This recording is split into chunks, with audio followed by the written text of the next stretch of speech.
So I want to ask you in relation to the Ninth Circuit Court of Appeals decision, what does that enable people to do now, Dr. Martin? Because I've heard commentary that it enables people, it may give people grounds for battery now. I mean, how far can people go with this?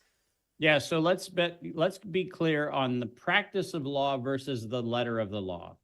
The Ninth Circuit technically has now remanded the case back to the lower courts, saying that the Los Angeles Unified School District teachers can, in fact, bring lawsuits with respect to the vaccine mandate. That is what the technical letter of the law is.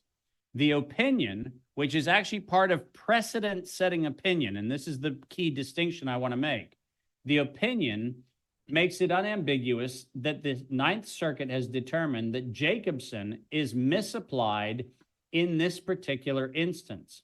And what that suggests is that for the first time, the illusion that public health interest was being served has finally been pierced by an appellate court. And that is a watershed moment, because now what we can do is we can now bring legitimate statements that say that the manufacturers willfully misled the public by mislabeling these things and calling them a vaccine. And by the way, that's a violation of the Federal Trade Commission Acts in the United States, and it's a violation of the Deceptive Medical Practices Acts that are largely in every civilized country.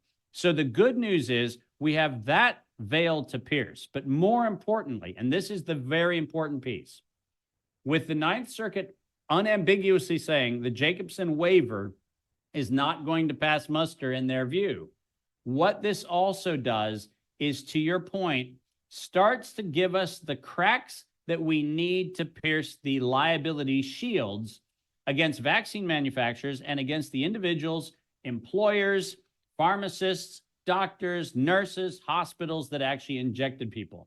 For the first time, we actually now have the ability to say that the Ninth Circuit has held that Jacobson was misapplied, that this did not stop infection, did not stop transmission, and as such, the public was willfully misled, which is a crime. And under the criminal statute, Maria, all the liability shields fall away, which Fantastic. means Pfizer and modRNA are both financially and criminally liable for deceiving the public. Some of